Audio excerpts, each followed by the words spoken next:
तर आपण बघतोय यावेळेस जितेंद्र आव्हाड हे मुंबऱ्यामध्ये आलेले आहेत। सर शेखनं मुंबरा हिरवा करू असं वक्तव्य केलं होतं। सर शेखच्या वडिलांचा आणि जितेंद्र आव्हाड यांचा या निवडणुकांमध्ये वाद देखील आपल्याला माहिती आहे आणि यानंतर जितेंद्र आव्हाड हे मुंबऱ्यात आलेले आहेत। आव्हाडांचं जोरदार स्वागत इथं होत आहे। या संपूर्ण प्रकरणानंतर आव्हाडांनी कुठलीही प्रतिक्रिया दिलेली नव्हती, परंतु आता जितेंद्र आव्हाड मुंबऱ्याचे आमदार असून मुंबऱ्यात आल्यानंतर जेसीबीनं त्यांच्यावर फुलांची उधळण करण्यात आलेली आहे।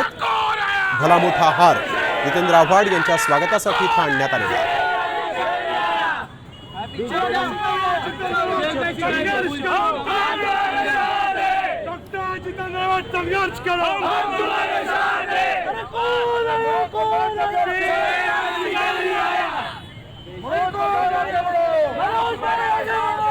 तुम्हारे साथ